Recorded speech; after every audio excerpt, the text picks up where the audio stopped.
حرف M و N زبان انگلیسی تمام زبان آموزا میفهمن که چه قسمی تلفظ میشه یا چند تا آواز داره، اما فقط 10% از زبان آموزا میفهمن که کجاها تلفظ نمیشه. و اگه شما هم دوستان میخواین که جز از این 10% افراد باشین که بفهمیم کجاها تلفظ نکنیم، کجاها سایلنت هست، پس این ویدیو دوستان تا آخر نگاه کنیم. و اگر داخل کانال ما عضو نیستیم حتما کانال ما سابسکرایب کنیم تا از تک تک آموزش های ما بهره ببریم و از همه مهمتر حروف مختلف در جای مختلف بفهمیم که چه قسمی تلفظ میشه تا ریدینگ خود دوستان تقویت بکنیم.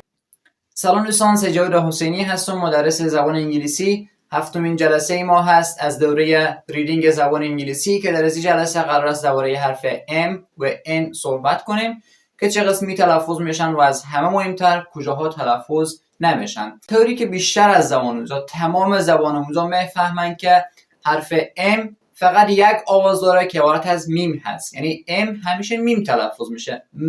مثل map، many، match. دیدیم دوستان در تمام کلمات انگلیسی حرف M همیشه و همیشه میم تلفظ میشه. اما نکته خیلی مهم اینه که بیشتر از زبان آموزا نمیفهمن که این کجاها تلفظ نمیشه، یعنی کجاها سایلنت هست. دوستان بعضی از کلمات هست که M N در اول کلمه قرار میگیره، یعنی اول هر کلمه که M N بود شما M خود در از اول کلمه تلفظ نمیکنید دوستان. مثل name، نسیک، دیدیم دوستان میم خود نخوندین، تلفظ نکردیم. متوجه شدیم؟ این کلمه شما بخونین دقیقاً بله، نمانیک. متوجه شدیم؟ نمانیک. دیدیم ام اولی خود نخوندیم دوستان. پس اگر MN اول کلمه بود ما ام خود در اول کلمه تلفظ نمیکنیم. و حرف N ما هم دوستان، حرف N زبان انگلیسی هم یک آواز داره که همیشه نون تلفظ میشه، نه.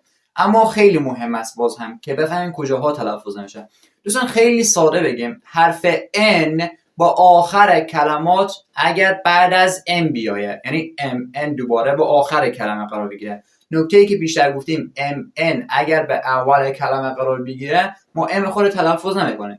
حالا اگر MN در آخر کلمه قرار بگیره ما اینجا N خود دوستان، حرف N خود در از کلمه تلفظ نمیکنه. کالم. متوجه شدیم دوستان؟ اینجا N خود تلفظ نکردیم چرا که در آخر کلمه بعد از M قرار گرفتم. متوجه شدیم؟ دیگه مثل سالم. متوجه شدیم؟ این کلمه شما بخونین بله دقیقاً هم. بریم هم. پس دوستان حرف N آخر کلمه اگر بعد از M قرار بگیره حرف N ما اونجا سایلنت هست، یعنی خوانده نمیشه. و دوستان این هم بود جلسه هفتم ما از دوره ریدینگ زبان انگلیسی. انشالله که قشنگ فهمیده باشین و هر کدام جای دوستان نظر یا پیشنهادی دارین یا هر کدام جای سوال چیزی دارین نظر با آموزش ها حتما میتونین داخل کامنت ها پرسان کنین.